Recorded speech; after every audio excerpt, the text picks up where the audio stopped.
production.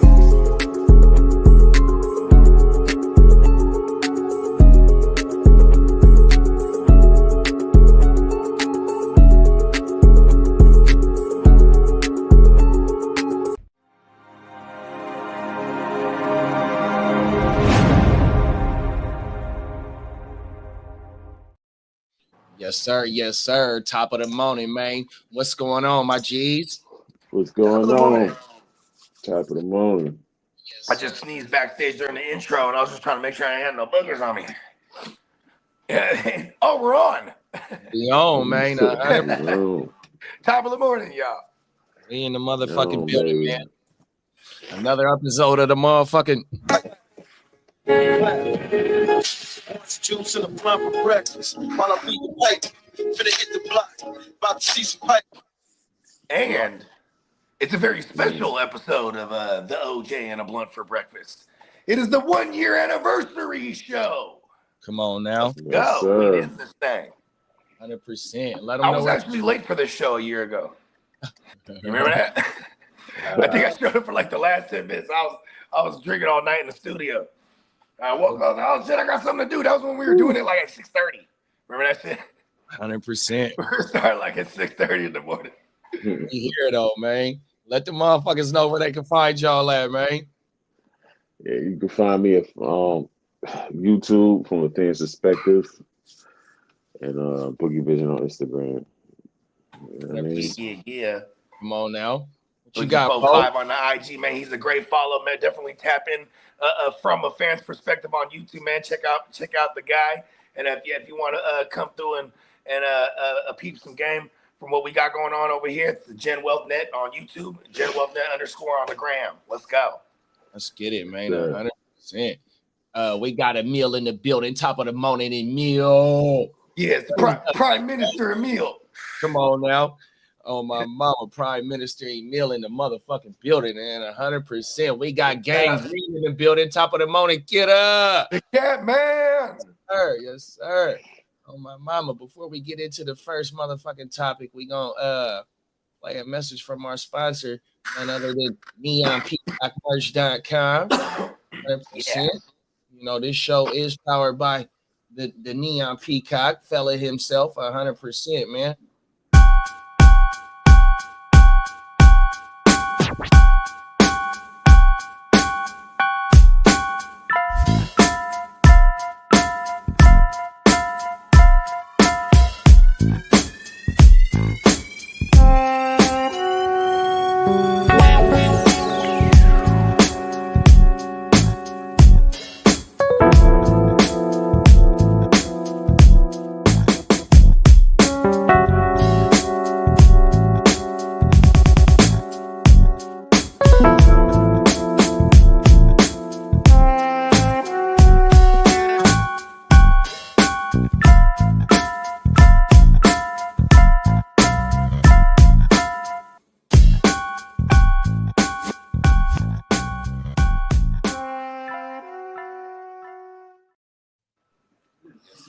You know what time it is, man. NeonPeacockMerch.com. Slide over there, enter your email, get locked in, slide through the website. I'm telling you, you're going to find something you definitely like, bro. 100%. Yeah, man. Shout out to the guy, Neon Peacock. Let's get it. We got Alan in the building who's watching WrestleMania today. Talk about it. Oh, that's right. It's WrestleMania. Hey, you know what's funny? I'll probably stream East it at one point just to peep it if I ain't got nothing to do. Facts. You know what's funny? I'll still lightweight get excited about some pro wrestling shit. Then I'll turn it on and remember I ain't fucked with this shit in 30 years. Facts. 100%. I'm like, this shit is hoot. I'm like, oh, they ain't even bleeding no more. They be like jamming each other with the chair now. They can't like legally over the top to the dome no more. You know what I mean? Come on now. Probably a good thing, but gratuitous violence definitely kept my intrigue back in the day. Facts. Yeah, when I was watching that shit, man, I thought it was the illest shit ever. Oh my mom. Wow, you know what's crazy? We're from the hood, and I guarantee you, like me, we was all cheering on that redneck Stone Cold. You know what I mean? You ever think about that? You're like, You know what I mean? I don't think I'd ever really like necessarily mesh with a redneck, but man, that's stone cold on the other hand. Stone cold. Wait. Stop a mud hole in your ass.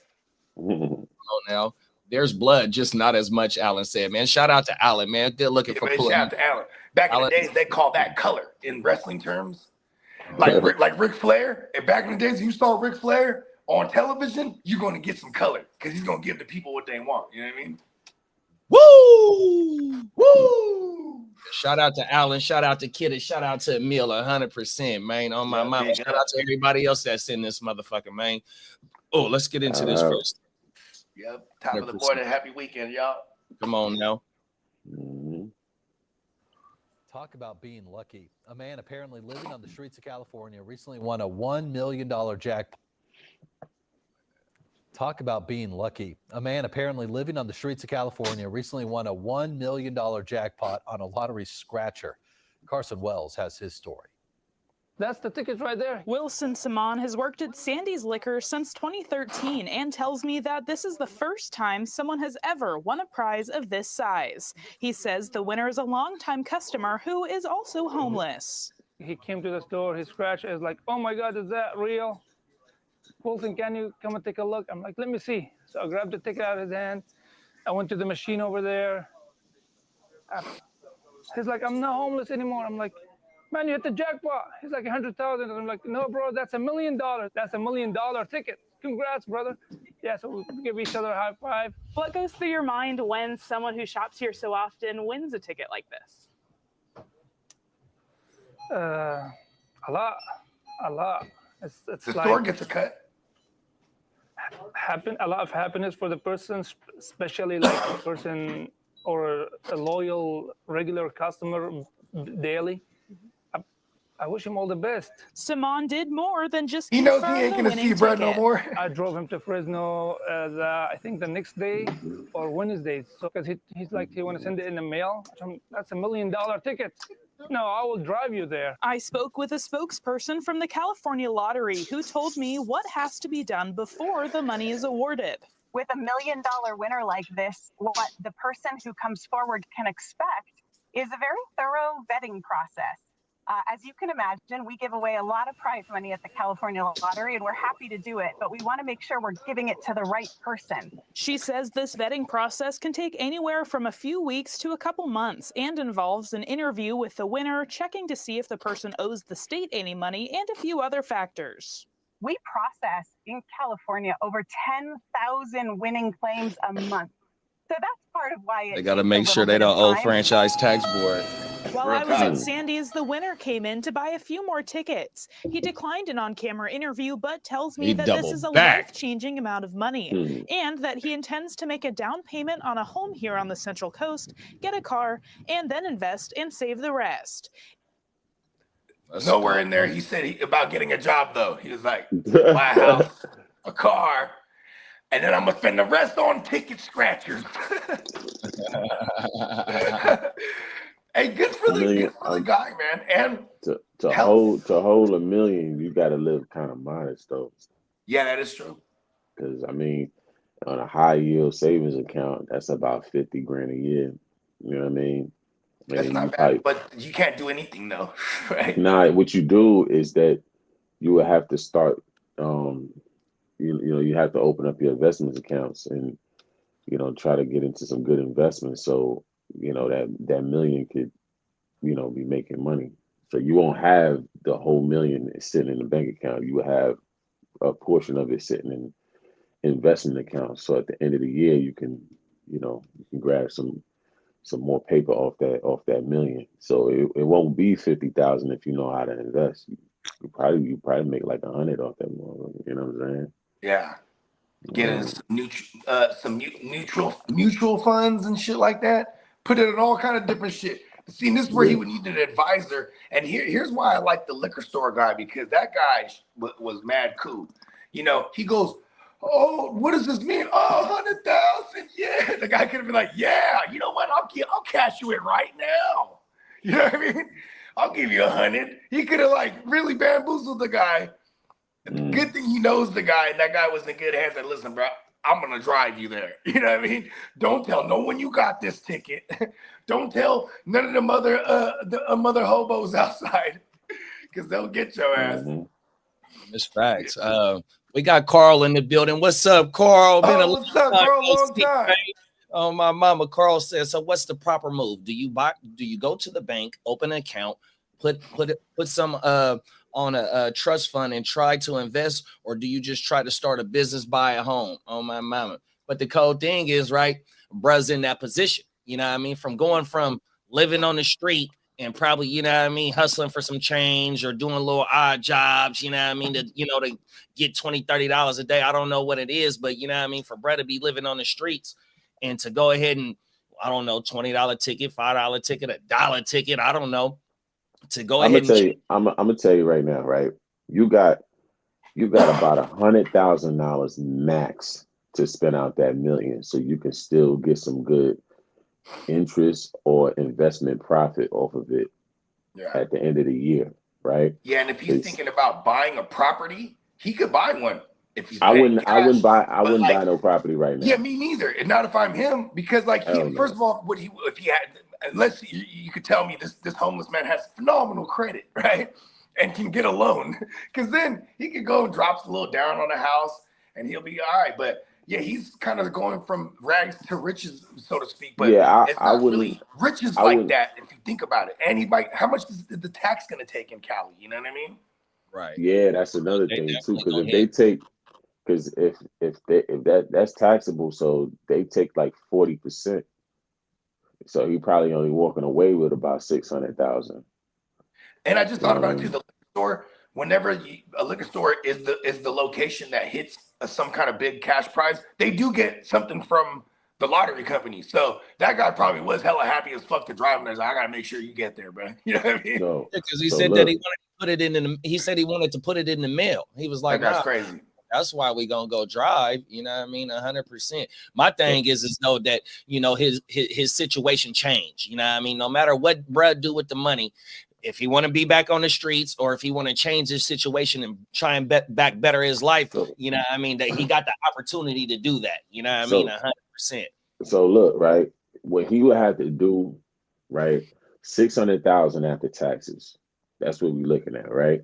Yeah. So what he would have to do, get an apartment, get a car, you know what I mean? And you might want to get you a little jobby job. You know what I'm saying? Because you gotta invest that money properly, so that money can kick profit at the end of the year. So you wanna go to like a financial advisor or something like that, and have them set you up some investment accounts, and that money can grow over time. You know what I mean? But you're gonna have to grow that money. You know what I mean? Not touch it, and that's why the job comes in, or that's why the job comes in. You're gonna have to keep something around. He should be used to that part. He should be used to not having the money part, right? You know what I mean? I don't have it. Yeah, right. you gotta have a little job to keep the bills paid and invest that money right until that money starts kicking back. You know what I mean? That's 100%. The only way. You would have to grow that money up to a million plus. You can do it, because come in a game, let's say you spend about 50. You wouldn't even spend, you get an apartment, a car for like $5,000, nothing too crazy. You know what I mean? You furnish it, you probably spend maybe like 10,000 for the whole get up. You know what I'm saying? Apartment, car, some clothes, you know what I mean? Groceries, you know what I'm saying? But you want to put at least about 500,000 in investments. And maybe the other 50 you could put for an emergency fund, or maybe the other 90 you could put for an emergency fund. You know what I mean? But that other 500,000, you want to put that in investments and grow that 500,000, because that's a nice sizable chunk of money to invest to make some good profit at the end of the year. You know what I'm saying? You got to grow that money and just work your little job and grow those investments, so you could turn that 500,000 into like $1 million, 1.5. You know what I'm saying? It's more feasible to get to 1.5 when you jumping in the game with 500,000. You know what I'm saying? Yeah. So yeah, you have to do that. But if you think you're gonna just, oh, I got $1 million and think you're just gonna blow money, you'll be broke tomorrow. Come on now. Yeah, he's able to buy a house. If he's in Cali, maybe it's central. They said they're not far from Fresno, so maybe if it's central Cali, we're talking about a $250,000 to $300,000 for a single family home. You know what I mean? Yeah, man, do not buy no home, bro. Because you ain't got no live income right now. And then he might have to. That's what I'm saying. I don't know. How's he gonna pay the property tax? You know what I mean? Everything. Yeah, and that's gonna bring a whole bunch of expenses, bro. Like, just keep that shit regular. What I think he's gonna nice do though is what he told us. He's gonna buy the house, the car, then he's gonna go back on his career of panhandling. He's just gonna have a place to go to at night. You know what I mean? Nah, see, yeah, you hustling backwards, bro. He's gonna be out there. You know what I mean? Hey, we can't knock his process and netted him $1 million. Come on, yeah, now. but like I said, 600,000. I'm being sarcastic. Look, 600,000. Boom, you drop that. A house can clear out half that money, bro. If you're not smart, that house will clear that money out in 3 years. You know what I'm saying? So that's what I'm saying. Like, fuck a house, get an apartment. Not even nothing too crazy. A little cool 1-bedroom. You know what I'm saying? Quiet part of town. You know what I'm saying? Get you a little Honda Accord. You know what I mean? You know, you probably get something a little bit better than that. Not too flossy. And then you know what, bro? You know, he could do exactly get you a what job he's doing right now. Invest right. Get him a nice big box, one of those giant boxes, right? You know what I'm saying? Boom, he got some couple shopping carts that's on 6s. You know what I mean? And he just chilling, bro. He could just lamp for like a year doing the same thing he was doing. And it's a good thing he didn't want to show his face neither on the thing. You know what I mean? Like, he could still be just that's important. Not showing your face, because I remember for a while they was kidnapping lottery winners in Detroit, like on some back-to-back shit. The bride that worked for the lottery said it could take up to some weeks or some months for bruh to get his money. So if the other homelesses know that bruh is a walking lick right now, oh my mama, you know what I mean? And hopefully bruh don't got no habit, you know, the way that mom like to relax, because if you got a habit, it's over. It's all going up into his arm or up his nose or in the pipe. You got a habit, it's over. Look, that's what Carl said too. First, Emil said $1 million ain't that much in today's economy, and then Carl said, or do you go the Tyrone Biggums route and throw $1 million epic crack party? Right. Oh, mama, cold world. 5 o'clock. Kidda said 5 o'clock p.m. Kidda said, I'm renting something like a $24K a year and buying a 25K car and just living like a regular dude. I definitely ain't buying a home. Facts. That's the plan. Like, you know, man, you gotta might even live in the car, buy a used car. Nah, I ain't living. No, I'm just saying, like, in today's day and age, the homeless. See, like, you can level of homelessness too, though. So bruh can go get the fucking ADU. So wherever he at, he could just go find somewhere where they at ADU, and that motherfucker only $1,000. It's a fucking studio. You know, it got the shitter, the shower, might even be cheaper. Kitchen. You know what I mean? That motherfucker $1,500, $1,000, bro. He can live on the streets while he's on the waiting list. You know what I mean? You know what? Get you a fat ass nice RV. You know what I mean? Get you a nice RV. You know, if you like to live on the road. Oh, my mom, that's what the homeless is in, but they not nice. They beat up than a motherfucker. Oh, no, you get the nice joint. They not like Breaking Bad. Oh, my mama, that's for shit. You get the nice RV, like, you know what I'm saying? Oh, my mama. That's if anything, because that's an apartment and a whip all in one. Facts. But all his money gonna go to that gas out here in the state of California. That shit is $5 right now. That motherfucker probably take 100 gallons. And this is why I'm saying he can get him a couple nice shopping carts. He could fix a box onto it. I would still have a hoopty. You know what I'm saying? I would still have a hoopty with the RV though. You know what I'm saying? Because the RV gonna be more stationary than anything. You know what I mean? The first thing I think of a homeless person with hella money is like, there's a reason why that person's homeless, right? I would hope it's not because of that person, but I would assume 9 times out of 10, it's the decisions they made in life. So you give $1 million to that type of person and take away like 40% from tax, You know what I mean? But what are you going to go to your homeless person that used to be a financial advisor? Listen, bro, this is what I would do. Like, listen, I don't listen to that guy. You know what I mean? Like, you're going to need some real guidance here or that money's going up. Kid, I got a damn good idea for bruh. Move to the Philippines. Your money going to stretch longer. Yeah, you got to be familiar with the Philippines. Hey, look, he might even be able to buy one of them little islands that no one lives on. Bruh, this chalupa gonna stretch. Yeah, you ain't lying, right? He's like, fuck it, I'll live off of Jollibees. Come on, man. Carl said, knowing Tyrone, he'll probably lose his ID, have to sneak back, but not get in because the Border Patrol would tell him he's a dark-skinned Brazilian. He said, because Tyrone Biggums will hitchhike to Sinaloa, make a deal for some powder, then flip it, but then he'll probably lose it trying to sneak back across the border because he forgot his ID. Shout out to Tyrone Biggums, man. Tyrone Biggums get $1 million. He don't even get no ID. That Red Boss skit is like the hilarious shit ever, bro. Joe Rogan, I gotta tell you something. I smoke rocks. Oh, everything. It smells like what do you say? It smells like Fritos when he was walking across the hot rock. Oh, like chitlins. Come on, someone give me some hot sauce. Oh my mama. Facts right now, Bo. I do some traveling 100%. I love to travel, bro. Get the fuck up out of here. The move is to look. First thing you gotta do is get an ID in a bank and a bank card or a bank account. You know what I'm saying? Carl got a good idea for him. The move is to look for a group of real estate investors and join them. Put $200K towards a $2 million property and become co-owner and landlord and live in the building in the shittiest apartment. For sure. For sure. I mean, it just at the end of the day, you know, you with $1 million, you got to find a good investment or good investments. Fuck all that trying to floss and all that. You got to find good investments to keep that $1 million around or to turn that $1 million. You got to grow that money. You know what I mean? Yeah.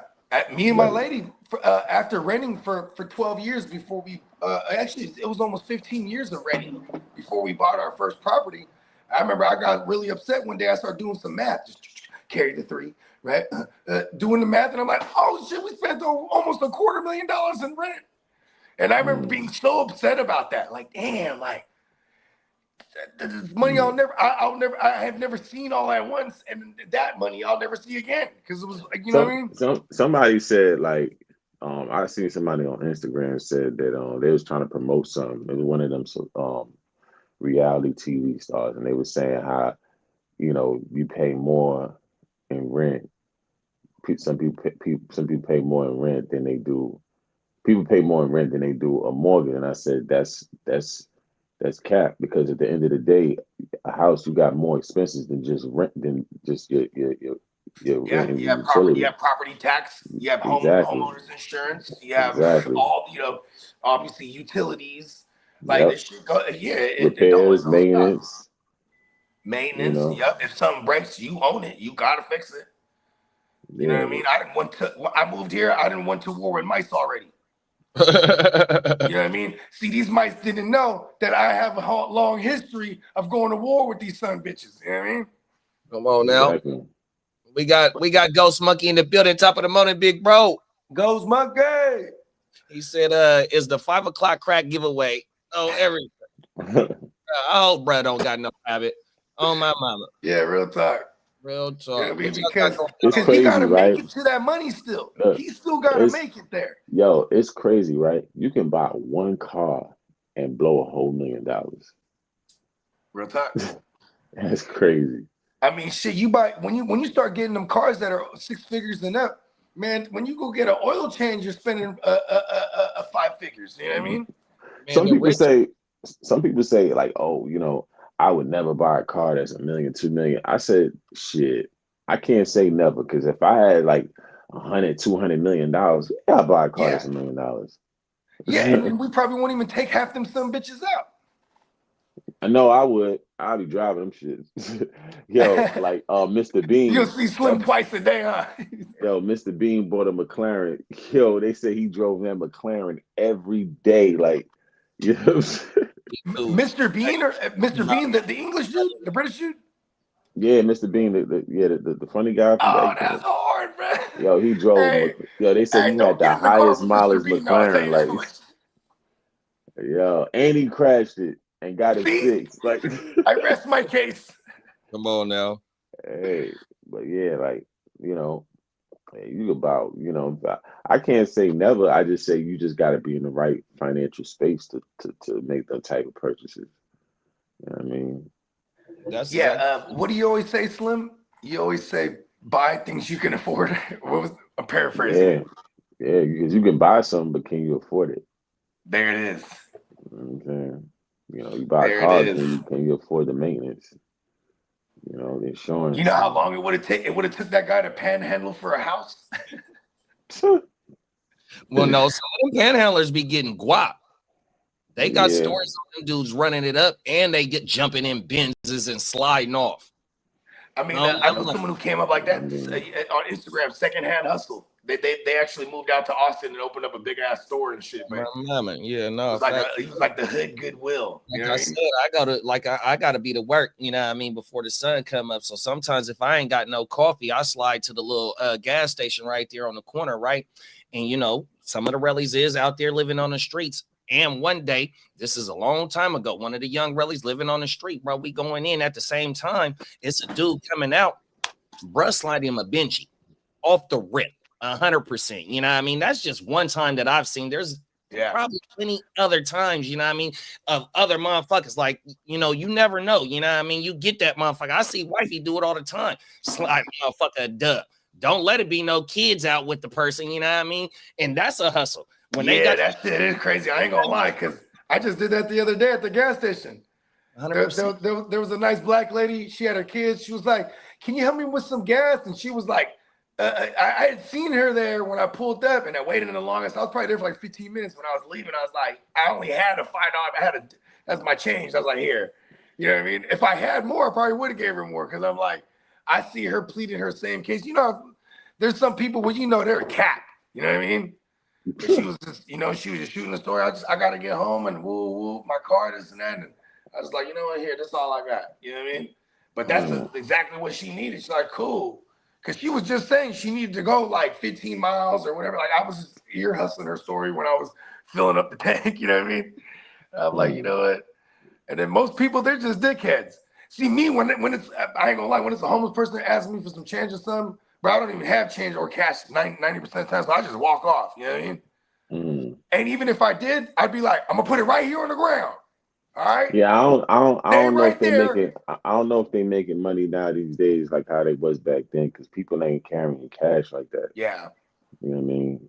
People paying Got with the their cash phone app. and. Hey, a homeless person say, I got cash app. I'm like, bro, you got cash then. Oh, see, now if you got cash app, but then, you know, who's gonna sit there going through the trouble? I mean, some people will, but most people, they just want to do something real quick and He's keep like, hey, moving. bro, I got my QR code right here. I was just finna say they got stay the QR. World. What y'all got going out on this, bruh? I mean, man. Shout out to bro, man. Hopefully we hear another story, a part 2 of this, and he's doing well. You know what I mean? Yeah, if he play his cards right, you know what I mean, he could be rich forever. You know what I'm saying? If he play his cards right. So in the Rick Ross voice, rich forever. Yeah. You know what I mean? He's like, he gotta know how to play it. Look, he gotta know how to play. He just need 2 things, you know what I'm saying, with that bread. He need a little starter kit and he needs some investments, and he'll be all right. And that's what Carl said. Emil said, I'd rather sleep in a Rolls Royce. Yeah, I gotta go get a Rolls for sure if I got some money. Oh, but my cousin got a Rolls Royce. He got a 13 Ghost. It's hooks in them Kev uncle. Oh, everything. Okay. He riding around in a Ghost, bro. But Carl said with the RV, though, he had to get a special license, and that might not be too easy. Renovated vans to live in are $35K to $150K. You have a bed, a place to cook, watch TV, and a laptop, and use it to Uber. I've seen motherfuckers on YouTube as well that live in their vans, and all they do is just travel 100%. Yeah, you know what I mean? So it just all depends. Like, you know, it all depends. 100%. Like I said, he just need a starter kit and some investments, and he'll be all right. He's gonna spend $10,000 on 40-ounce bottles right out the gate, right? He's gonna call all the homies. I'll give me 1 second, Brody. You good, bro? On my mama. And that thing, and see, like what you said with that is that bruh's the store owner is like, bruh is a regular customer every day, and it's a liquor store because you can see all the bottles. You know what I mean? So, like I said, oh, bruh don't got no habit. On my mama. We got the Crooked Commission in the building. Top of the morning, big bro. Crooked Commission, what's happening? You know, you got it, bruh.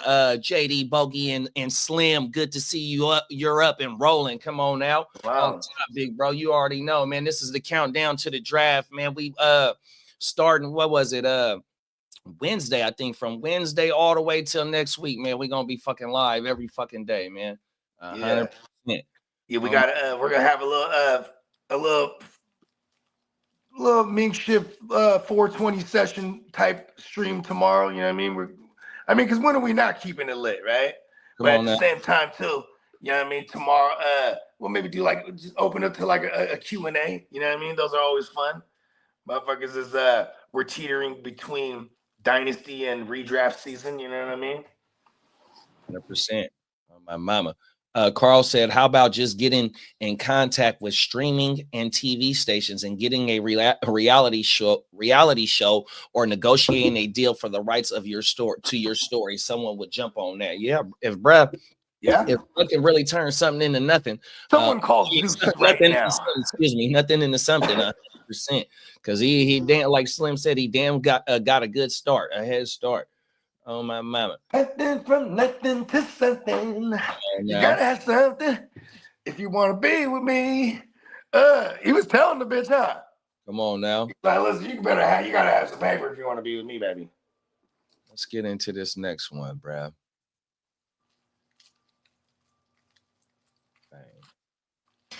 California cannabis businesses are struggling to stay open. High taxes and stiff competition with the illegal market have led to the industry leaders now calling on the state to make changes. KCRA 3's Ryan Curry spoke with the owners of several storefronts who say if nothing happens, many could go out of business. A pungent smell and a white cloud of smoke synonymous with a culture of people passionate about something that used to be a heavily restricted drug. I feel like cannabis is like a healing plant.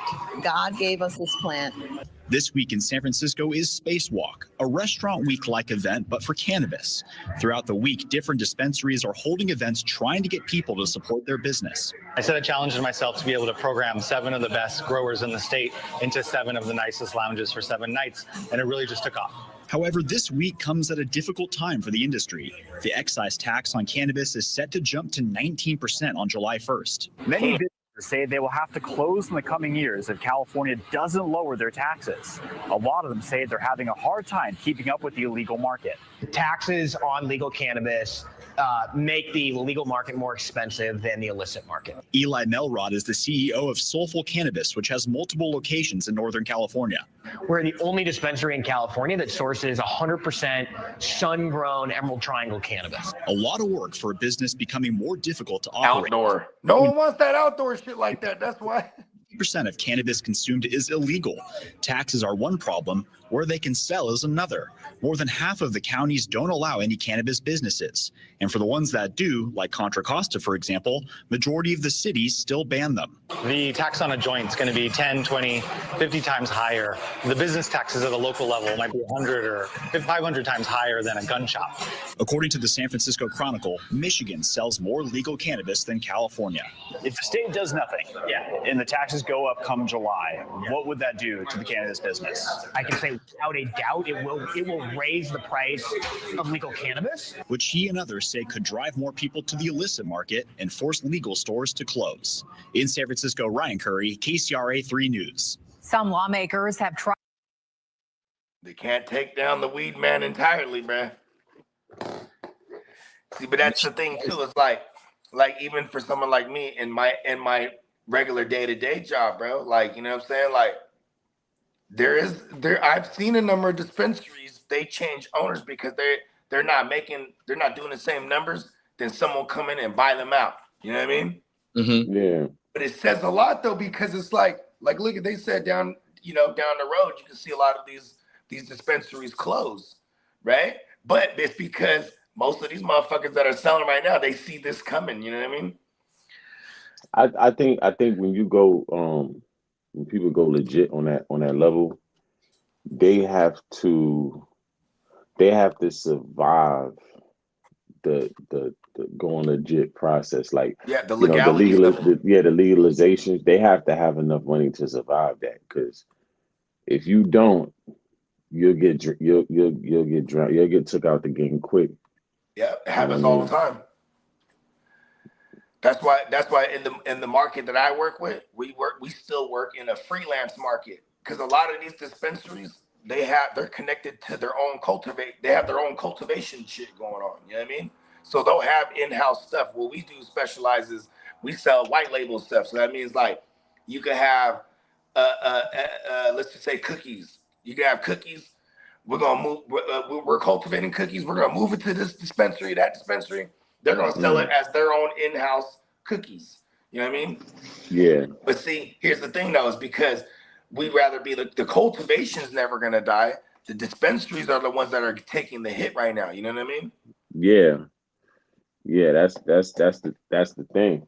You know what I mean? But it still is a symbiotic relationship, so to speak. You know what I mean? Like you still gotta appreciate the dispensaries when you're a freelance cultivator, because man, they're the ones that's buying your product. You know what I mean? So, but like I said, when motherfuckers is going out of business, I'm telling you from firsthand experience, I've seen it.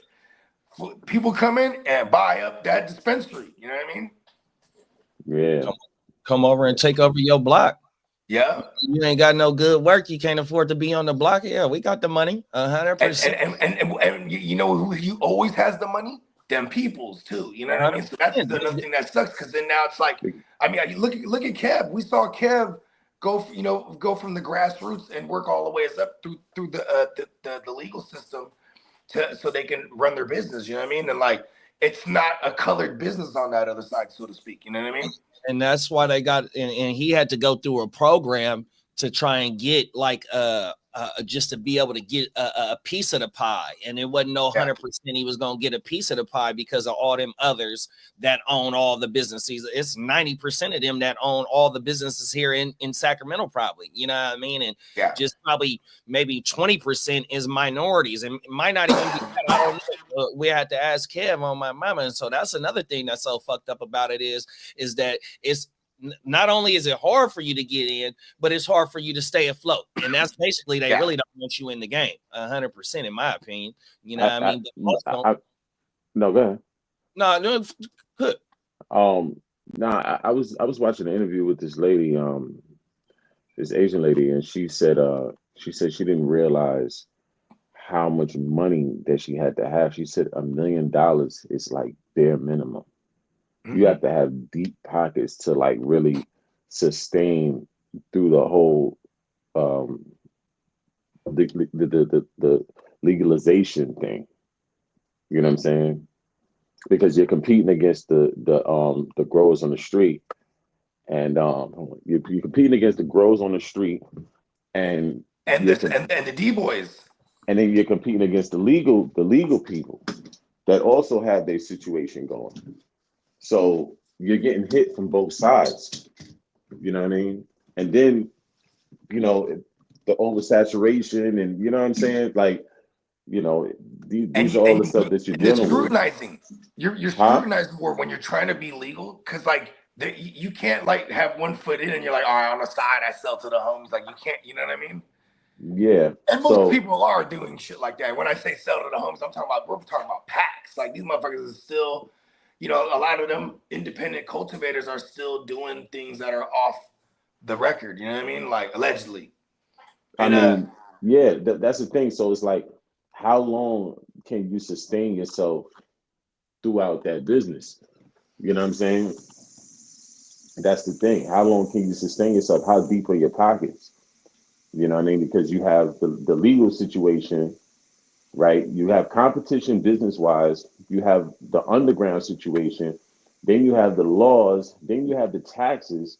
Yeah. You know what I mean? So even all the products that get moved at the dispensaries, they all have to be lab tested. They all have, you know what I mean? So now you gotta get in there good with the very few labs that are out there, because that's another thing. Very few of those labs, and they'll monopolize it. You know what I mean? Hey, you can't move a product if someone ain't clearing it. You can't drive a car if it ain't smog type of shit. You know what I mean? It's the same difference. Like, so they just find different ways to corner people out.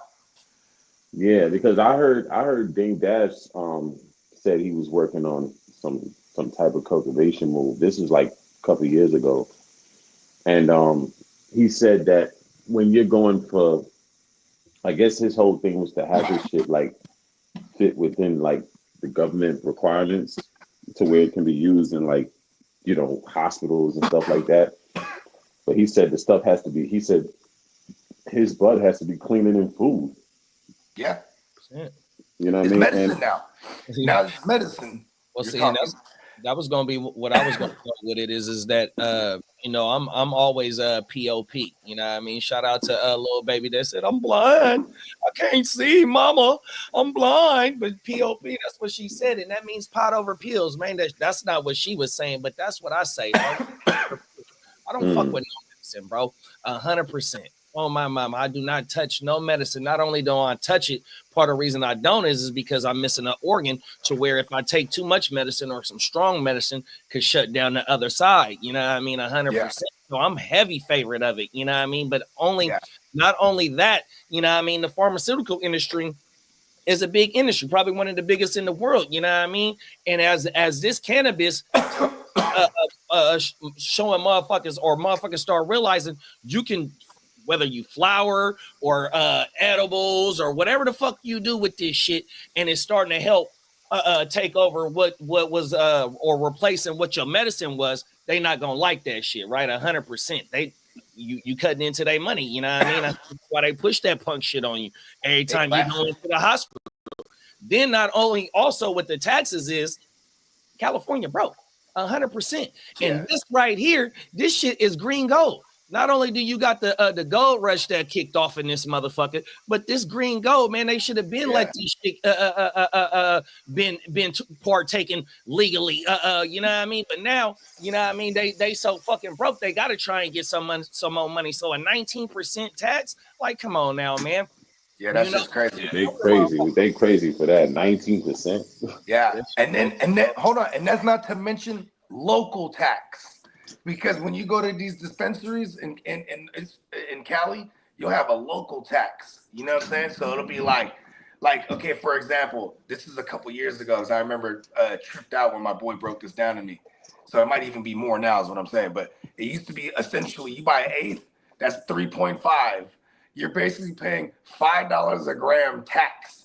So you're paying almost $20 a tax just for this eighth. So you see a special be like, they got fucking $20 eighths of the fucking cookie over there. Oh, word. Boom, everybody shows up. But then you still paying $20 of tax on top of that. Then there's the local tax, right? Which is, I forget the breakdown of that. But, you know, it usually be like $6-7. It's like, it's crazy. And people were already accustomed to that. So now if you're going to jump it up to whatever, 19%, that shit's crazy. Yeah, see what the stores is though, right? Like, right, the stores is for the squares, the motherfuckers that can't go slide to the hood or don't know nobody that, you know what I mean, got the line, you know what I mean? And they just not tapped in. You know what I mean? Or maybe that's their convenience. But that's what I was gonna say. They feel real comfortable for them to go into that motherfucker. You know what I mean? You know what I mean? I'm not really going to the store, bro. Yeah, but see, the thing is, the people that really spend the money are the people that will go to the dispensary. That's the people that's going to spend the most money. You know what I'm saying? The everyday. I'm telling you, the everyday people. I mean, in Northern Cali, with all the tech motherfuckers where I was from, that's all you see in them lines at the dispensary. That's what I'm saying. Like, a lot of times, those are the people that's going to spend the money. That's really the market right there. Yeah. I mean, just they blowing. If you blow, you gonna spend the money no matter what. 100%. Whether you spending it at the store or if you got the line on it where you could just make the call. gonna I'm economical. If I see back in the days, I used to see a good deal at the store, like, oh, okay, I'm gonna go cop.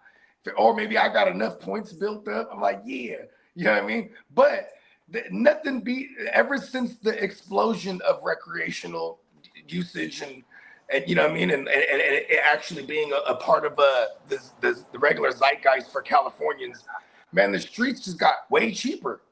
You know what I mean? And they're only going to get cheaper, or actually the streets might even just get a little, it might even help the streets now if you're going to raise the taxes in the stores, because now they can charge a little more and it'll still be beating the dispensary prices. You know what I mean? People, I will say though, as a customer, myself, if I was to put myself in those shoes, the convenience and the variety is what draws people to dispensaries. You know what I mean? And it's the same way you'll have deals at a grocery store, you'll have deals at dispensaries.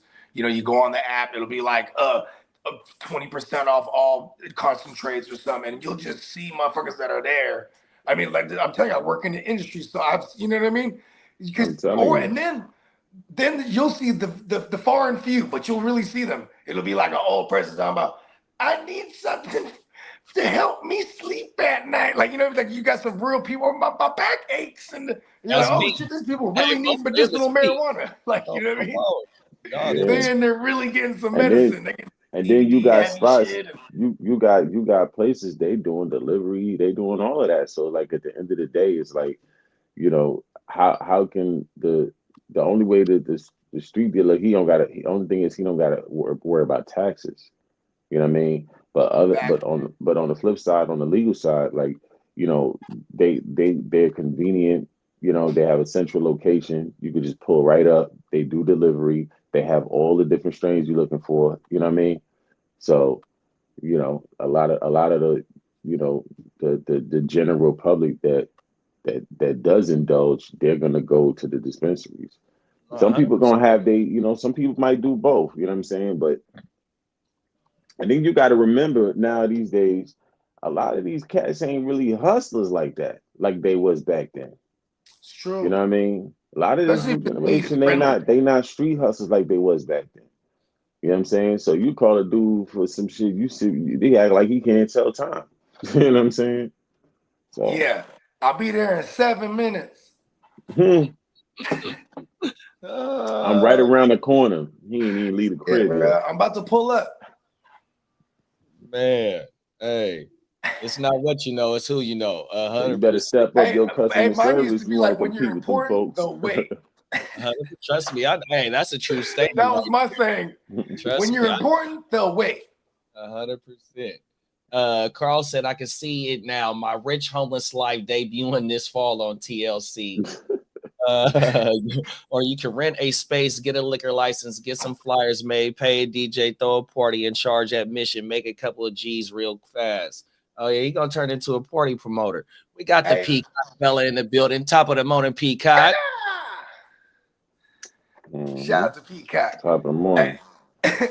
He thought, that homeless dude, I guess you can't even call him homeless no more, but you know what I'm saying? But yeah, that bruh, he throws a party with all his homo friends, bro. That shit, you know what I mean? He's gonna have all the ones and change. He's like, yeah, hold on, it's $8 to get in here. Like, hold on. He says you can call him what you want, but just don't call me broke. Oh my mama, that boy. Call me broke. Oh, bitch! Oh my mama. Shout out to Darnell Rollins. What y'all got going out on this cannabis shit, bro? So we can get into this last joint. I mean, at the end of the day, you have to have deep pockets to survive this whole legalization process. You know what I mean? You have to have deep pockets because you're gonna spend a lot of money. Because like I said, like I was saying before, the things you're dealing with the taxes, you're dealing with competition from other legal people in that space. Then you're dealing with the competition from the underworld. You know what I mean? So if you don't have deep pockets, you know this game could dry you out. You know what I'm saying? So going legal is not as easy as it's portrayed. You know what I mean? You know. 100%. Shout out to everybody that's, you know, the minorities that's in the game. 100%. You know what I mean? Because I know it's hard 100%. I mean, and my cousins done cracked that door. Shout out to Ellis Greens. You know what I mean? Yeah, man. Big up to Ellis Greens. Oh, my mama. You got anything, yeah, bro? Yeah, I'll just say, I mean, the industry will always keep industry. You know what I mean? No matter what the industry is, you know what I'm saying? And once they saw that marijuana was making billions, who was the first ones? It was like Washington State and then Colorado. I think so. To do the recreational, right? They're like, okay, what places are pretty much peaceful for the most part? Let's go ahead and legalize it over there fully, and then watch the billions roll in. Then of course Cali been medical than a motherfucker for a long time. I remember having a medical card and thinking I was that dude going into Me too. dispensaries, right? And you know what's funny is that we called them cannabis clubs back then. Like, hey, we're going to the club. 100%. And then like and back then you would see a whole line of actual patients. You know what I mean? Oh no. You'd see motherfuckers that's in there getting the good dope. They're gonna be lined up tomorrow. Any cannabis club in California is gonna be a fucking line tomorrow, dog. Yeah, real talk. 100%. It'd be super line. Then they actually was scanning your card and putting you in some kind of database. It was some shit back in the day. But and you have to really go see the doctor too. Oh, my mama. Only thing I would just show that motherfucker. I lift up my shirt and show that motherfucker my zipper. You good? Give me my 50. Oh, my mama. Yeah. Yeah. I remember the name of the doctor that gave me my first prescription. He was actually notorious for some shit. His name was Dr. Thomas J. O'Connell. But he was like notorious in the cannabis industry, but like, you know what I mean, for this shit, you know what I mean, writing prescriptions, because his whole belief was, hey man, you know what I mean, this is real medicine right here. You know pot what I mean? Pot over pills, man. But he was definitely selling prescriptions. You know what I mean? Like you go over there, pay, and then you sit with him, and he just ask you hella questions, and he'd be like, boom, you got mood disorder. You know what I mean? Bong, you got PTSD. Bong, and maybe motherfuckers really did have ailments too, but he would just make it easy, because even when you did have actual ailments, you still got to jump through hella hoops back in the day to get a medical card. So you just like bang, just writing prescriptions for hella. He wrote probably 100,000 prescriptions, bro. Maybe I'm throwing 10 on the 2, but because I met several people that I didn't know when I met them and asked them who they got their prescription from, it was the same bread. You know what I mean? Yeah, the cannabis industry it's crazy. It's going corporate, and then you know, the underworld will never die. There it is. He got said maybe one day Texas will get on board. For now, I still get pretty good street prices. I'm signed up. I'll be right back. Yep. I'm signed up in New Mexico. I'm ready to hit that dispensary again next Christmas. Oh my mama, 100%, man. That it's the fucking medicine, dog. 100%. Let's get into this last topic. Okay, so we talked about tariffs. Now let's talk about. Give me a second. Let me put myself on mute. Okay, so we talked about tariffs. Now let's talk about why we even lost our manufacturing jobs to overseas countries, right? One, because of cheaper labor costs, right? I hear a lot of people saying, oh, they have slave labor. Well, I visit China twice a year, and all of the factory workers that I visited and met with, none of them are homeless. I've met people here in America that work a job, can't afford rent, have to sleep in their car and take showers at Planet Fitness. So what country is really paying their workers slave labor if you can have a job in America but not afford to live in America? So let's get back to the labor costs, right?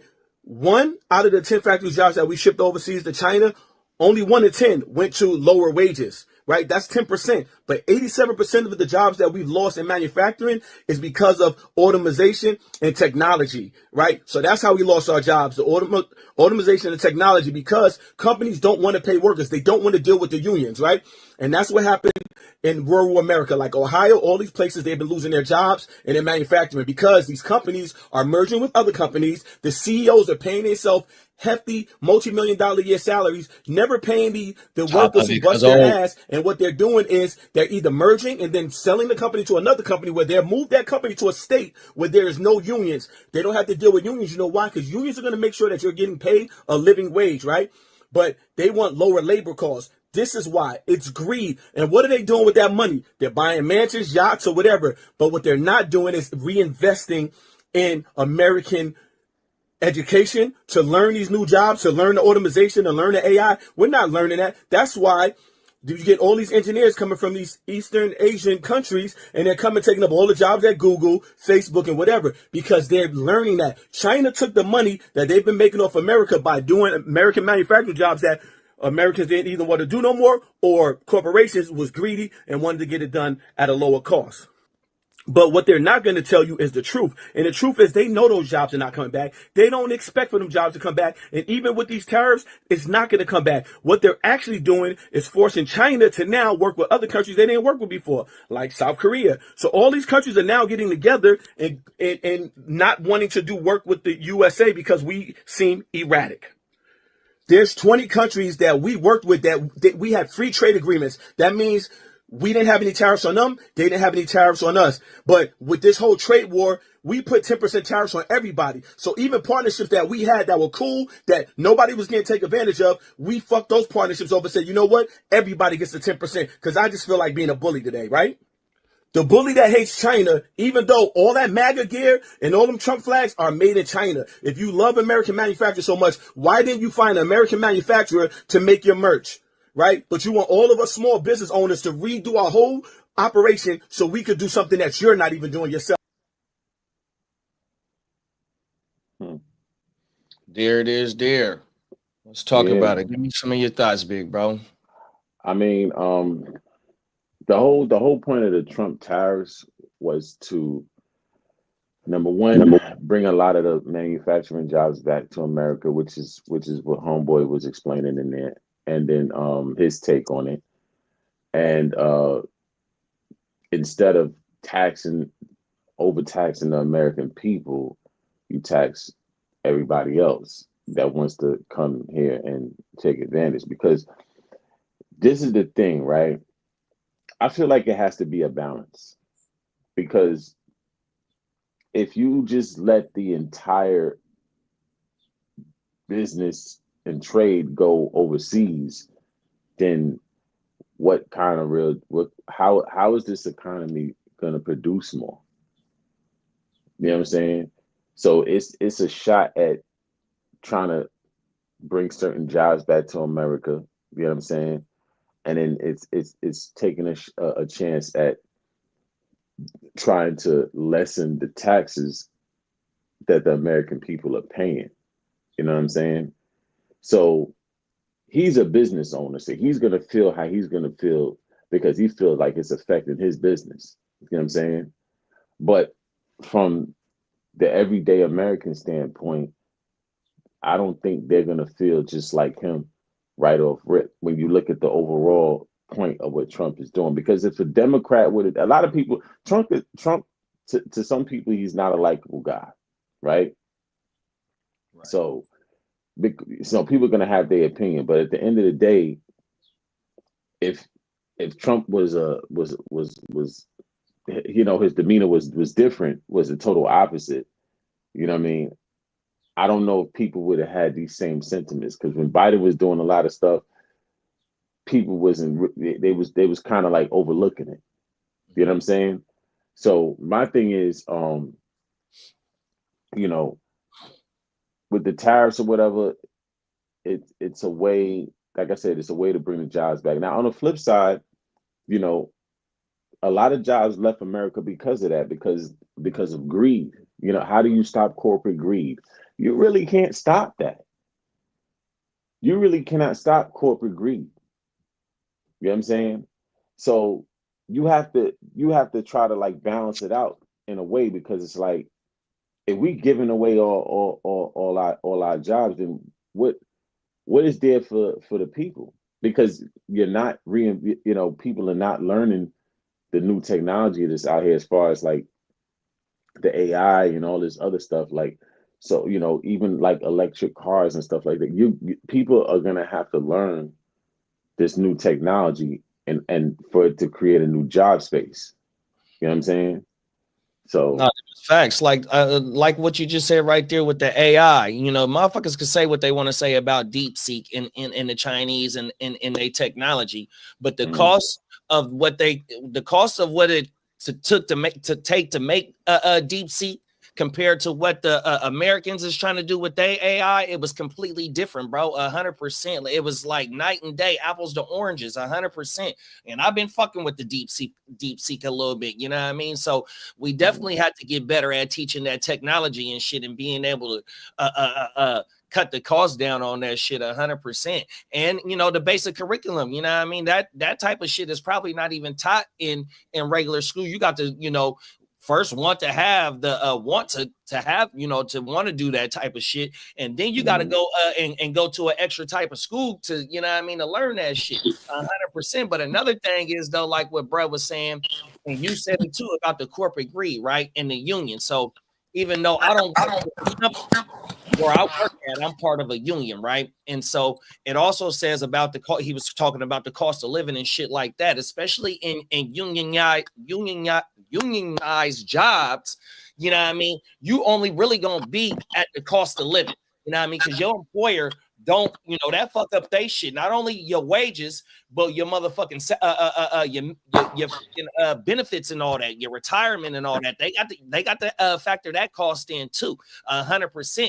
Now you got the inflation. You know what I mean? These motherfuckers. He said companies is merging, paying the motherfucking CEOs when they merge.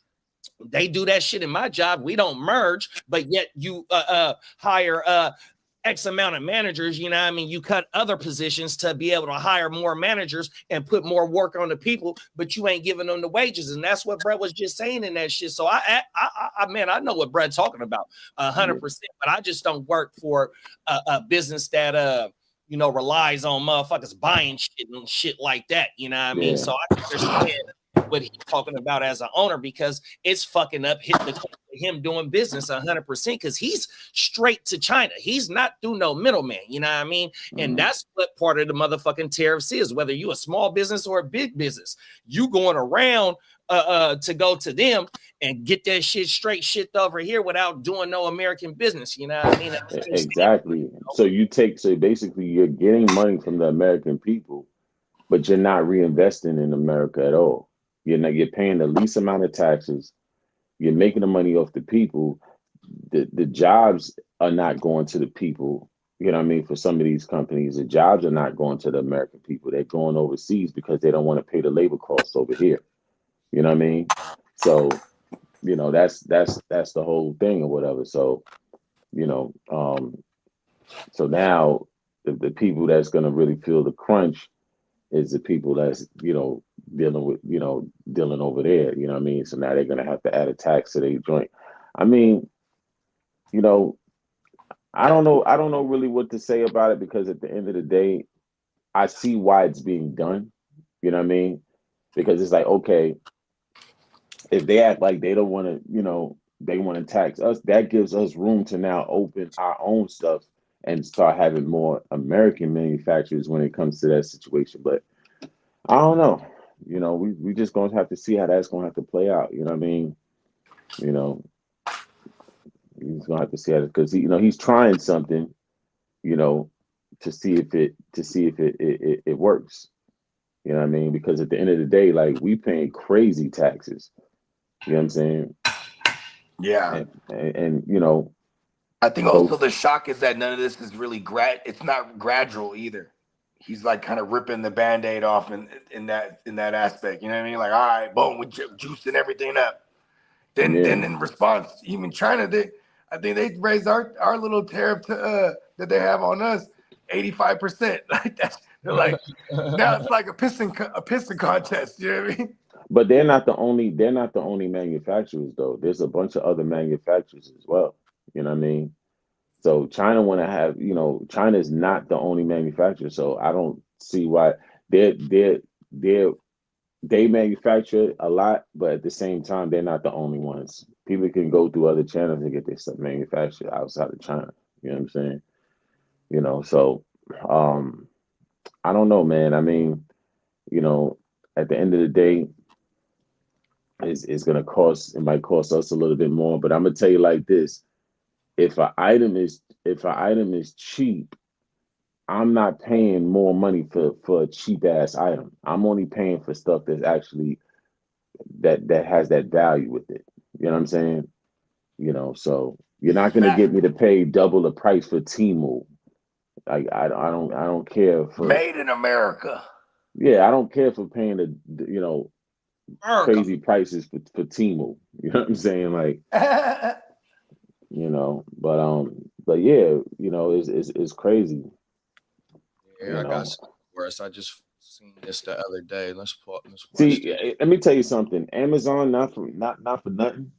Amazon got a great way of doing business, because at the end of the day, they have a lot of their warehouses and all that over here. You know what I'm saying? So they give the American people jobs, but they're the liaison to the products that China sells. So they're more like a quality control type of company. You know what I'm saying? And distributor. Yeah, but they move like the way they move so formless. Like and everybody wins, messing with them. The American people win because they have jobs over here. The Chinese people win because they're getting their products sold. You know what I'm saying? So companies need to start taking after Amazon and looking at that business model. You know what I'm saying? Because they're really winning out here, man. Now they're partnered up with Whole Foods. You know what I mean? Yep.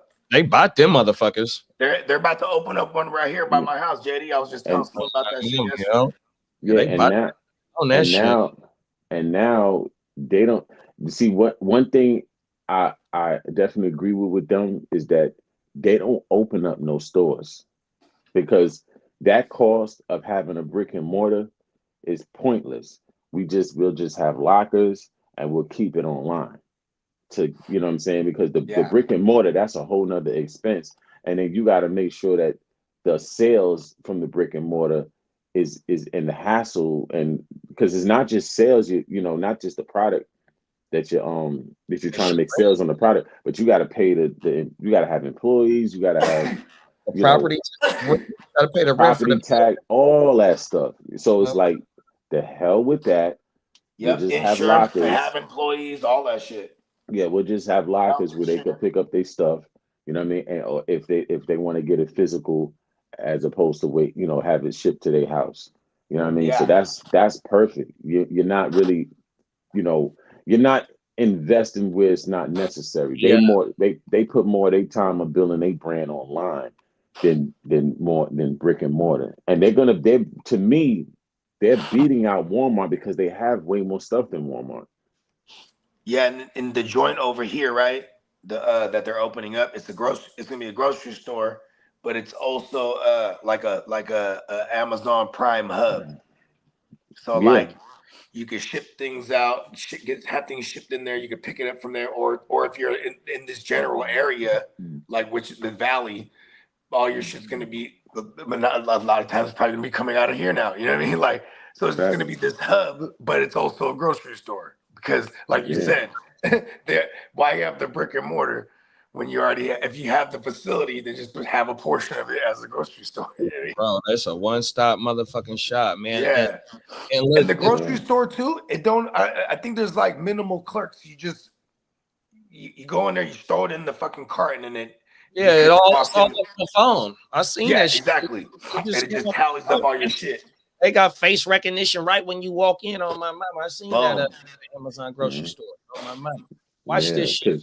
Go ahead, big bro. Nah, because I was saying, like, I was just saying, like, the future of business, like, my boy was telling me, people are coming back outside and stuff like that. I said, yeah, but I mean, they're gonna always have like malls and stuff like that. But I just think brick and mortar is not the business model for certain products. Oh, we got to do a dead mall segment one day. Yeah, it's a lot of malls is dead. You know what I'm saying? That's the actual term, a dead mall. Because when you think about it, a lot of the stuff that people want, they're getting online. Exactly. If you want a certain type of jeans and stuff like that, or whatever, they're getting it online. Even the kids are getting it online.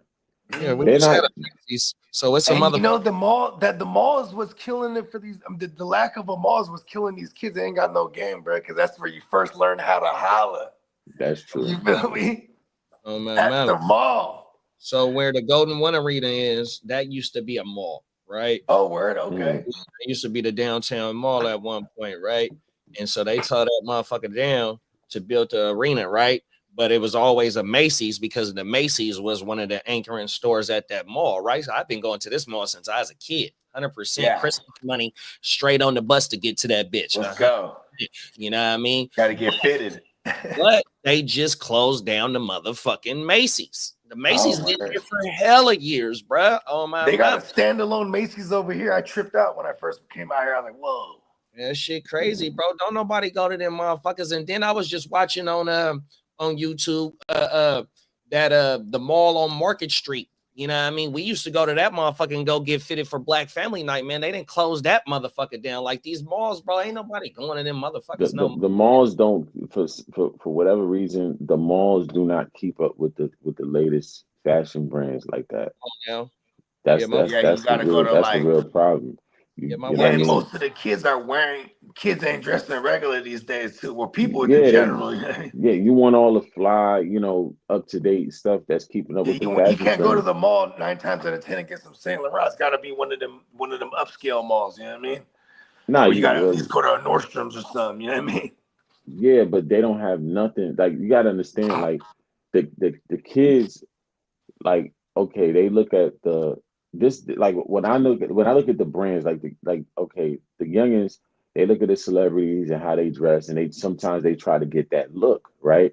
Without having to spend the high-end money that they're spending. So there's companies that make that look, but without the cost, right? But the malls don't sell these things. So they go, and these companies are online companies. They don't have brick and mortar stores. So they're selling this straight online. They have a warehouse, they send their product there, and then they ship it out. You have a farther You know what I'm reach saying? too in that aspect. Yeah. So when you look at it, for malls to stay in business, they gotta start keeping up with the trends of today.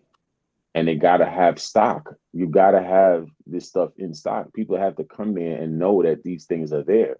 Because if they don't, or it's just hit or miss, they're gonna stick to going online. Because why am I spending gas and time and all of this stuff to go run around parking and all this to go run around the mall to go look for stuff when I could just have it shipped to my house and have my outfit ready before, you know what I mean, without even bypassing all of that. Instead of going to the mall, I could go to get my hair cut, I could go do some other stuff, you know what I mean, and be ready to go out later on that night because my outfit is came to my doorstep. Both worlds. Because I used to not enjoy going to the mall like Christmas season. That shit sucked. You know what I mean? I ain't gonna. That's what made me love Amazon and shit like that. I'm like, hell yeah. Yeah, I ain't gonna front. Like, I don't really care for going to the mall, bro. Like, I want to have my stuff, shipped to the crib. Like, I don't want to be running around trying to look for this and look for that. Nah, I'd rather look for it online, order it, have it shipped to my doorstep, and I don't have to waste all that time, money, and gas moving around. You know what I'm saying? So, yeah, that's the thing. Because I like the outlets too, though. Like we got a mall out here that's booming, you know what I mean? But you got to go hella far. It's about 30 minutes away, you know what I mean? That's the Roseville Galleria, you know what I mean? Every motherfucking city got the Galleria, you know what I mean? And them motherfuckers be booming, but that motherfucker hella far out, and it got a whole bunch of shit around there. You got the fucking casino. Nah, but you got to think about it. How many times out of the year are you going there? Oh, I don't go there that often at all. You see what I'm saying? Because that's the same thing with me. Like I like the outlet too. You know what I mean? They got a lot of stuff out there, but I'm not driving 3 hours, 3 hours out there all the time. You know what I'm saying? So for the in-betweens, I get my stuff online. You know what I'm saying? So that's the thing. Like, the malls, and then like what made me stop going to the malls is they stopped having stuff. They stopped having, it kind of started with the sneakers, then the clothes, and it's just like, come on, man, like, Yeah, that's basically what I do for the mall is maybe my shoes, if I can't get them from my cousin, which my cousin, he always shout out to my cousin Kato, 100%. He got his own clothing line too. He tapped in. He get me whatever I want, unless I got, if not, I go into the motherfucking mall to go get some shoes. But it'd be Macy's. I mean, if I gotta go get me a motherfucking polo shirt, if I ain't made it out to the motherfucking outlet to go see what the fuck they got, I go to the motherfucking to Macy's or Nordstrom's to go grab me something. You know what I mean? Other than that, because I know what I want. You know what I mean? Unless they got something. But you gotta think, right? Macy's and them, they not selling gallery department. They not selling essentials. Right. You know what I'm saying? They not selling the brands that people want right, in this era. Right. So we used to have this store called Get a Clue. So at that mall that I was talking about downtown, when they took that bitch down, they had got their own little spot like outside of the mall, like somewhere. I forgot exactly where it was at. But then and that boutique store been around for a long time too. So like at Arden Mall, which is like the dead zone now, that motherfucker kind of like ghost town, you know what I mean? They be having still got the boutiques in there that had a fly shit, you know what I mean? But it has to be the boutique because the regular do y'all got Chics? Chics? Chics is a shoe store. So Chics is a shoe store, like a hip type like shit, you know what I mean? Like a Foot Locker. No. But they be having little shit in there, you know what I mean? But like I said, the mom and pop, you know what I'm saying? When it comes to the sneaker game out here, we have the mom and pops is really the ones that you want to mess with, besides like Snipes.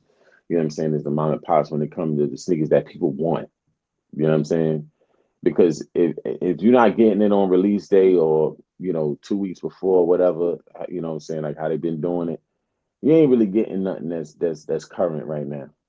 You're getting leftovers, or you're paying more for it. You know what I'm saying? So, if you don't got the latest, people want the latest fashions. People don't want stuff, hit or miss. They know what they want, and if you don't have it, they're going somewhere else. They're going to who has it. You know what I'm saying? So if malls can't meet the demand of what the youth, the trends of today, like, I don't see them being around for too much longer. Like, in its abundance. You know what I'm saying? Oh my mama. Yes, people need somewhere to go and stuff like that, but there's a lot of places to go. Like, so let's play this last little video talking about what bro was talking about in the video about states in Ohio and Michigan and shit like that about these factories. This just, when I was watching the shit you sent me last night, this came across my shit, and it kind of tie into what bro was talking about. Okay. In less than 60 days, the trucks will roll out one final time and the steam will stop billowing. Most people in the mill now are just basically in shock. It hasn't really sunk in, and I'm sure we're in shock too. Excel Paper Mill is a staple in Chillicothe. This place has provided for a lot of families for a long time. And it's been a family. I mean, we spend 10 to 12 hours a day together for the last 30 years. I mean, we spend more time with these guys than I do my family in a waking manner. The mill's history spans 200 plus years, with generations of families calling it work.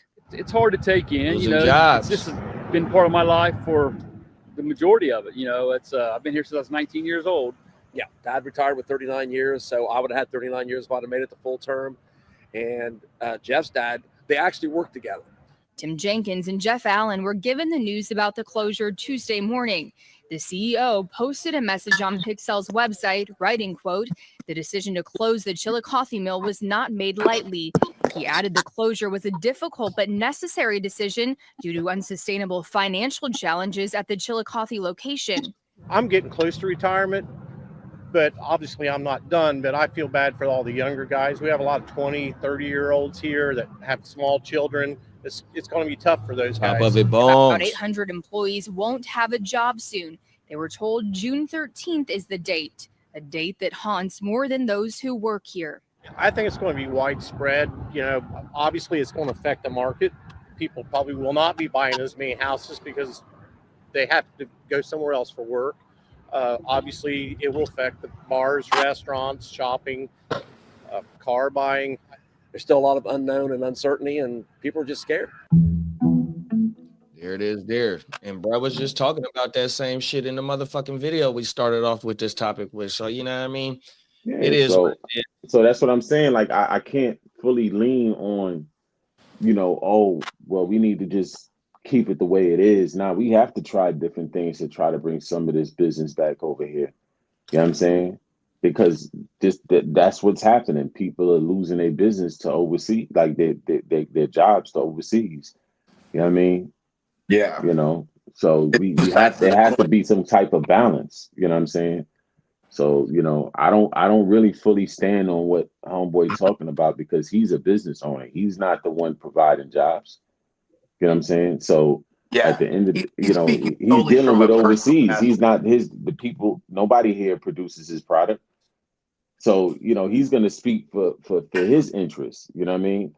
But for the American people that, they've been in these warehouse jobs, and, now they're losing their jobs to overseas. Okay, so now if they lose the jobs to overseas, then the money's not going to be spent either. You know what I'm saying? People are not going to be so willing to go out and spend money if they don't have as much jobs as they had before. You feel me? So until people get trained to, do the new jobs, as far as technology, dealing with the AI, dealing with robots, things of that nature, we still need those jobs. You know what I mean? So, I think that you have to try something and see what can come from it. You try something, it may work, it may not work, but you have to try, because leaving it the same and having it to where, okay, every business that gets big, they just want to send their jobs out overseas, then that leaves no real jobs for the American people. Right. You know what I mean? And if we ain't making no money, then the economy ain't gonna be making no money, because we're not gonna be going out there spending a whole bunch of money. 100%. It is not a consumer economy right now. Exactly. And you want to get it back to being that. You know what I'm saying? So, if people feel like, okay, it's too expensive to deal with overseas, then maybe, people here will start servicing them, you know what I'm saying? And say, okay, well, let me get this warehouse and go ahead and start producing over here. You feel me? So that's how I feel about that. Well, we need something to shake up 100%, because the economy is not G right now. The inflation is not G. The price of everyday things is not G. You know what I mean? And it's been like that since COVID. 100% ain't been no motherfucking relief. Come on now. Yeah. Mama. We gotta shake something up. Gotta Top of the morning, Johnny. Johnny. Let's get it, man. What y'all got going out on this, man? I mean, like I was saying before, man, the whole point of what Trump is attempting right now is trying to put more value into the American economy. You know what I'm saying? So if he can get those tariffs, that's less taxes American people got to pay. And also, if we put our mind together, we can go ahead and start producing over here. You see what I'm saying? But you have and it would make for a better economy if you have a lot of more manufacturers over here, and we're paying less taxes on certain things. Then it would make for a better economy. You feel what I'm saying? But if every company that goes public on the stock market is sending all their work overseas, then what does that do for the American economy? It doesn't help us in no way, because they're paying the least amount of taxes, and then they're not providing any jobs to American people, but you want American people's money. How does that make sense? Richer. You see what I'm saying? And see, in our state, we got the tech boom, but Newsom motherfucking ass then made all them dudes leave because of the motherfucking taxes. You know what I mean? 100% the state tax is hard for them to do business. The insurance companies don't even want to do business in this motherfucker, man. You know what I mean?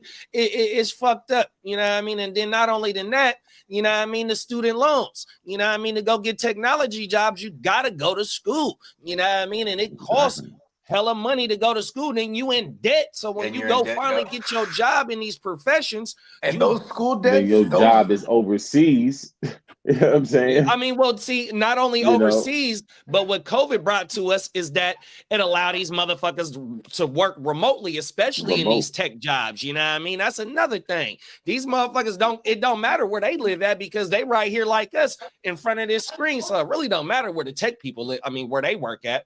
Exactly. 100%. So that's what I'm saying. Like, so at the end of the day, something has to slow that down. Because my thing is like, on a business owner standpoint, it's like, okay, I see where you guys benefit, right? But if too many of you guys start doing the same thing, it's gonna weaken the economy. You know what I'm saying? Because now we having these big businesses, but we're not reaping none of the. If you looking at America, I'm looking at America as a country. I'm playing like imagine if I'm the country. I'm looking at it like, yo, we're not reaping none of the benefits of these big companies because you guys are sending all the jobs overseas and then you're paying the least amount of taxes. So how is America's economy benefiting off of that? We're just paying into y'all. You see what I'm saying? No, I trust you. Know what? Look.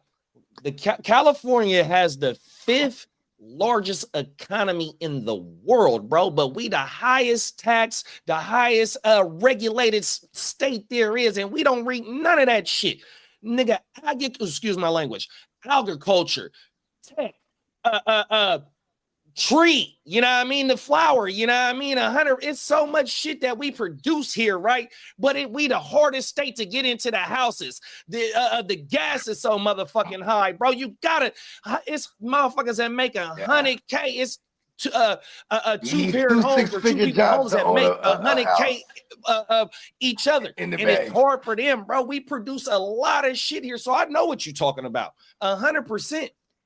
Yeah, we got big agriculture. So it has to be a balance. Like I said, you know, it has to be a balance. Too much of businesses sending their jobs overseas and just collecting the money from America, too much of that is going to weaken this economy. You know what I'm saying? It's going to weaken the economy. I don't care what these other guys are talking about. It's going to weaken the economy. You know what I mean? Because people are not trained to do the jobs of the future as of yet, right now.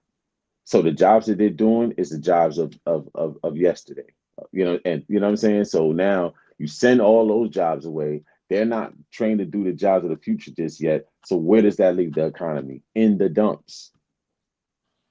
You know what I mean? So you have to try to create some kind of balance.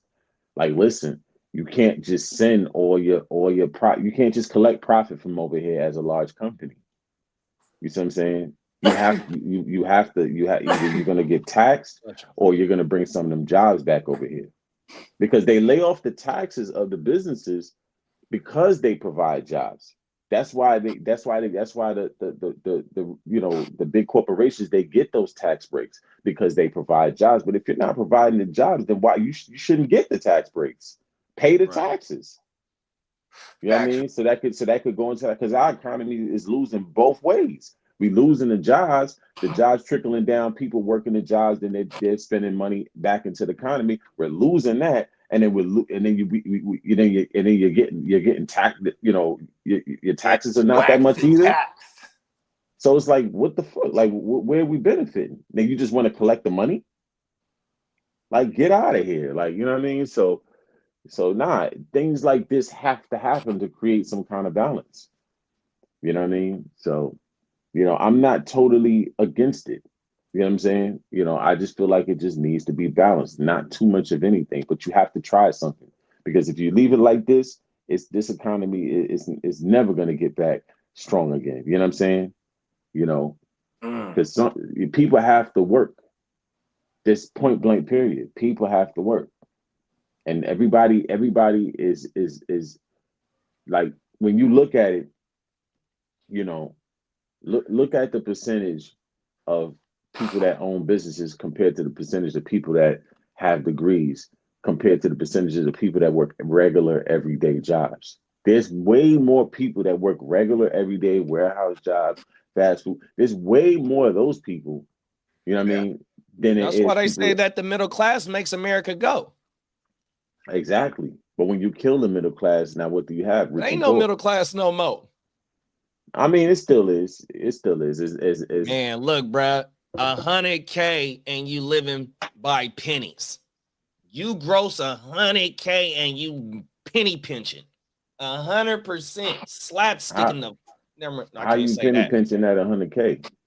I mean, shit. When you got, What just are your everyday expenses? life, 100%. No, I'm saying like what are your expenses? I think it's speaking to Because more if you're so trying like to if you're take care of a renting family of Cali. 5 on $100K, yeah, you're gonna be penny pinching. You know what I mean? Family You're of gonna be it is what it is, man. It's hard, in because certain look, a lot states, of it's people. hard. Let me tell you something. Like a lot of people like do not know the actual cost of things. That's the problem. People just live, work, pay bills, but a lot of people don't know the actual cost of things because if they did, people would be a lot more mindful of how they spend that money. You know what I'm saying? Why you think the government give you, if you're not making over a certain amount of money, they give you, WIC and all that when your child is born, because a child costs a certain amount of money a year when they're first born. You see what I'm saying? So if you don't make the income to absorb that expense, you're going to be at a deficit. That's why they offer those things. So I think a lot of people don't know how much things actually cost, and they just go out and just want to live their life. You know what I'm saying? But 100K. Money is $8 for 12 of them motherfuckers, bro. That when motherfuckers know the cost at the grocery store, big bro. 100. That wick came in the clutch. Motherfuckers know the cost at the gas pump, bro. This is everyday shit that is exceeding the amount that it shouldn't be. 100%, bro. Yeah, I mean, ain't nothing That's gonna all stay I'm cheap saying. forever. Ain't nothing gonna stay cheap forever. I'm not talking about it being. I'm not surges. talking about it being cheap. I'm talking about it being to where it's supposed to be and not hella inflated.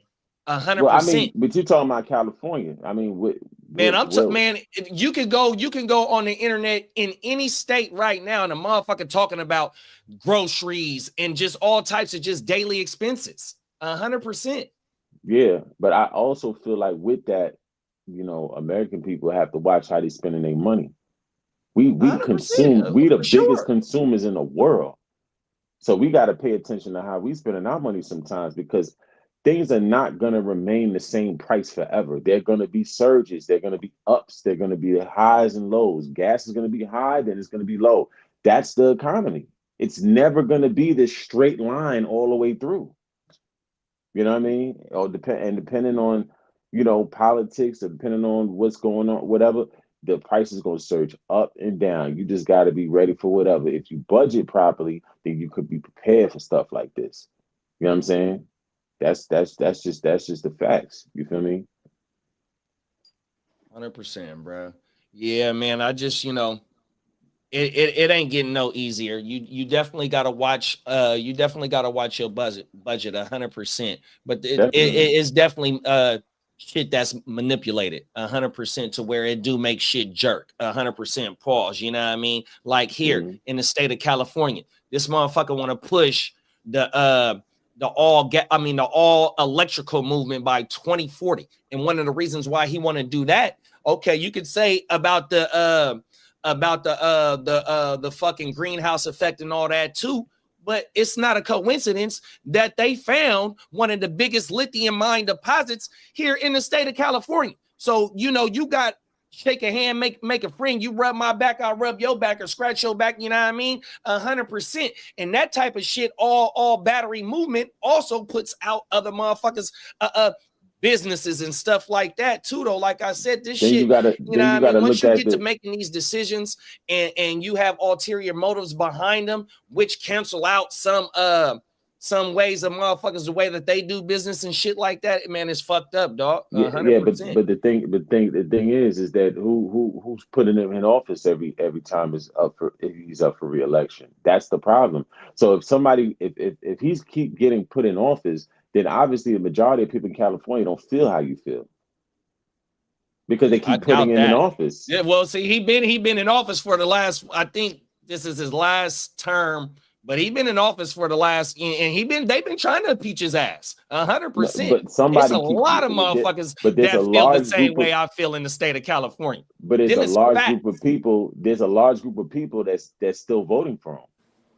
You get 4 years. You get 4 years. So the motherfucker did get his term on everything. The motherfucker did get his term. Them is facts. How long you been? He been in that office more than 4 years, bro. You only get 8 years as a governor.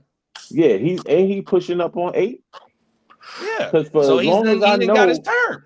So he got 2 terms. Mm-hmm. So Sure in the hell did. So there's a large portion of people in California that feel like he should be the governor. Yeah, for sure. I understand that. And it's a lot of motherfuckers that voted for him, voted for Trump as well. And that's why Trump is president, because they hope that he could change some of the shit that's going on in California. Yeah, you know what I'm saying?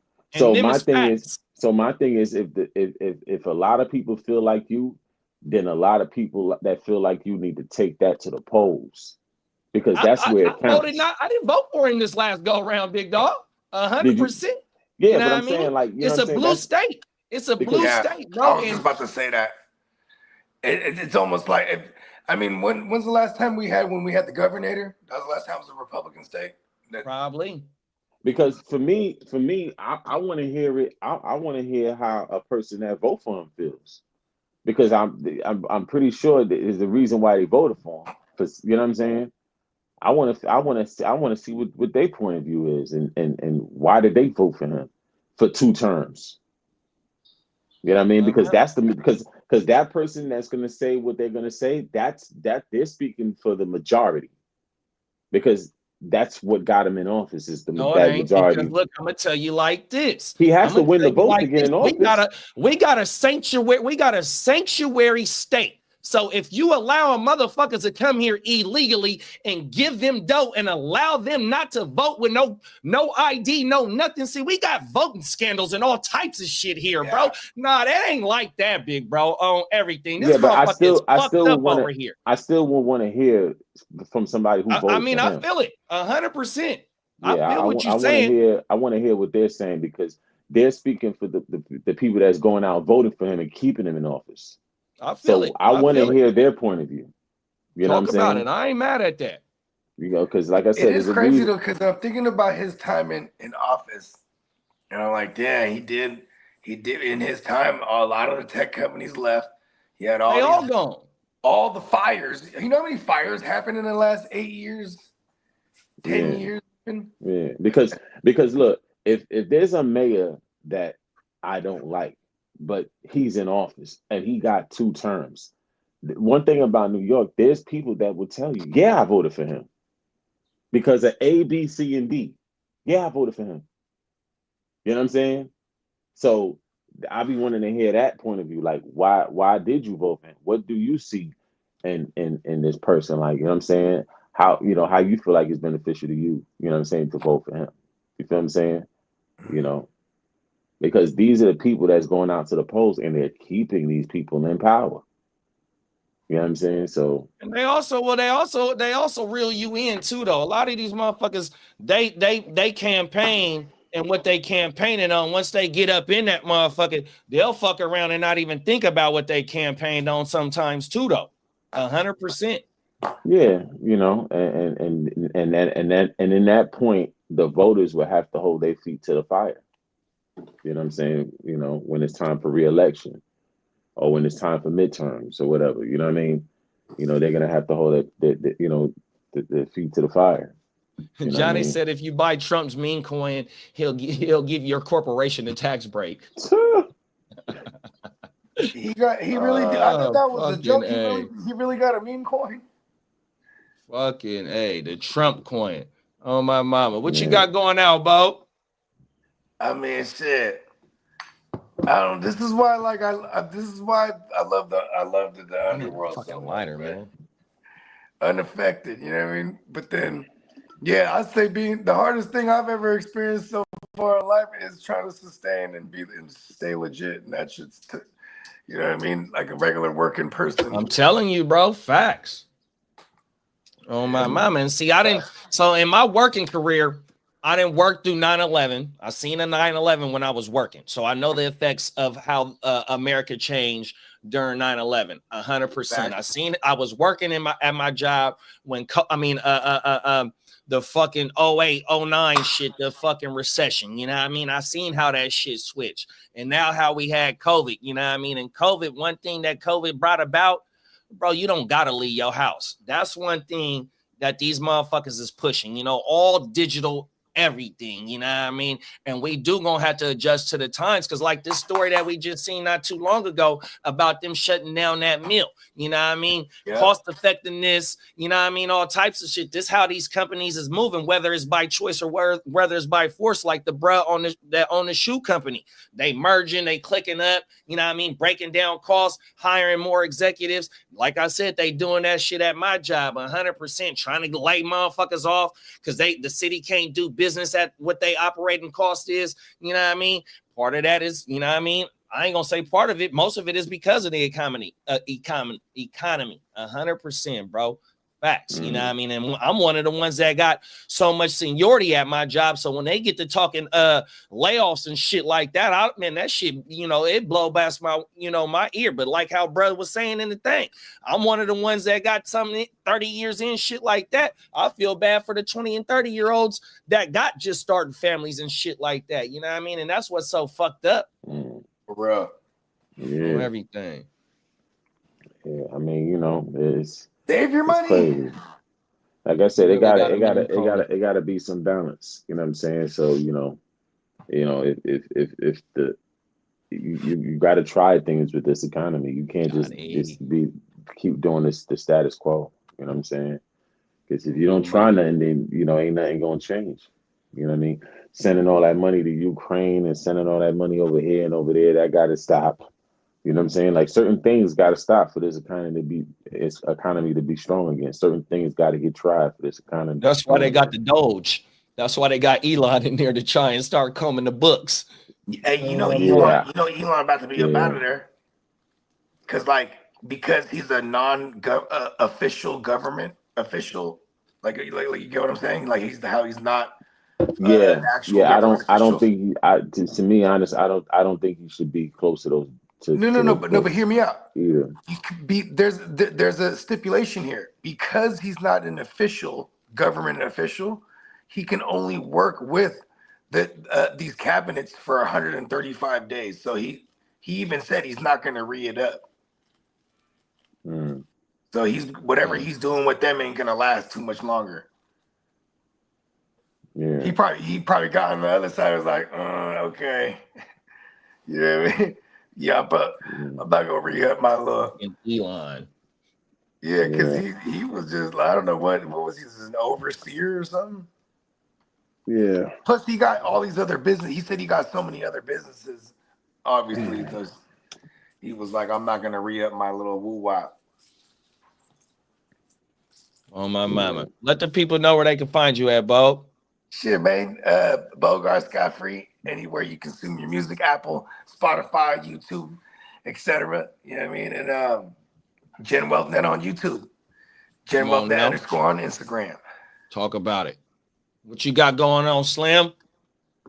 From a fan's perspective on YouTube, you know what I mean? Catch me on there. There's some new content out for you guys. You feel me? Go. Let's get it, man. We'll see y'all tomorrow, man. 100%, man. This motherfucker ain't gonna be shutting down, man. We on the countdown to the NFL draft, man. 100%. So shout out to all my DJs around this motherfucker. Y'all know what time it is. Yeah, man.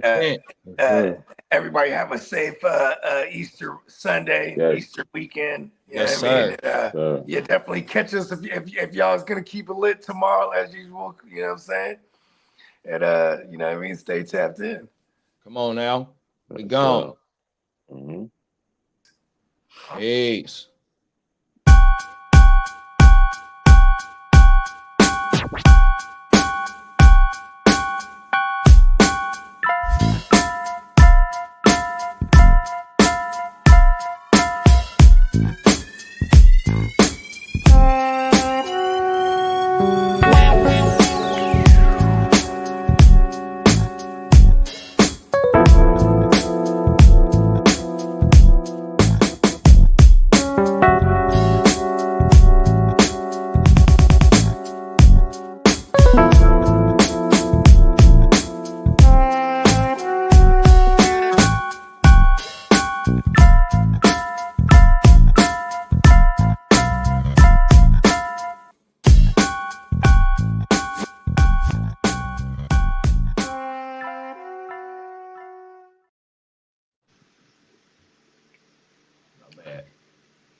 Good show.